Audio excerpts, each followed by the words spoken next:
వత్తిని జయించి రోజువారీ కార్యక్రమాల్లో చురుగ్గా పాల్గొనేందుకు విశాఖ యువత అర్బన్ ఫెస్ట్ పేరిట సరికొత్త కార్యక్రమానికి శ్రీకారం చుట్టారు. బీచ్ రోడ్డులోని ఓ హోటల్లో అందరూ సమావేశమై తాము తయారు చేసిన ఉత్పత్తులు, సేకరించిన కలెక్షన్స్ ను ప్రదర్శించారు. తమలోని కళను ప్రదర్శిస్తూ వారాంతంలో లోకల్ హంగామా పేరుతో ఉత్సాహంగా గడిపారు. కళాకృతుల ప్రదర్శన, పద్య పఠనం, పాటలు పాడటం, కవితలు చెప్పటం, సంగీత వాయిద్యాలు, కథలు వినిపించడం వంటి కార్యక్రమాలు ఆకట్టుకున్నాయి. పిల్లల్లో దాగి ఉన్న ప్రతిభా పాటవాలను వెలికితీసి వారిని ప్రోత్సహించడానికి ఇలాంటి కార్యక్రమాలు దోహదపడతాయని సోల్ స్పా నిర్వాహకురాలు పూర్ణ మీడియాకు వెల్లడించారు. నమస్తే వైజాగ్, నా పేరు పూర్ణ క్రాలేటి. నేను ఒక స్పిరిచువల్ కౌన్సిలర్ అండ్ ఎనర్జీ హీలర్ని, అండ్ నేను ఒక సైకాలజిస్ట్ కూడా.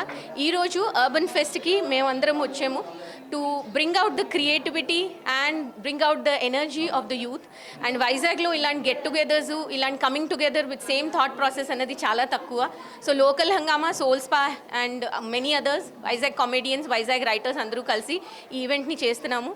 And this is mainly about encouraging the artists, encouraging the young people, bringing about awareness about mental health. ఎందుకంటే మన క్రియేటివ్ ఎనర్జీని ఎప్పుడైతే మనం రైట్ డైరెక్షన్లోకి ఛానల్ చేసుకుంటామో మన మైండ్ ఆటోమేటిక్గా కామ్ అవుతుంది. మ్యాన్ అన్నది చాలా ఇంటెలిజెంట్ క్రీచర్ ఈ ప్లానెట్లోని.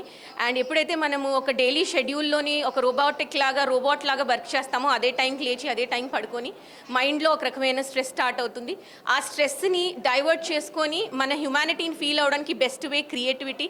అది పోయట్రీ కానీ, మ్యూజిక్ కానీ, లేదంటే ఈకో ఫ్రెండ్లీ ప్రొడక్ట్స్ కానీ, హీలింగ్ కానీ ఏదైనా అయి ఉండొచ్చు.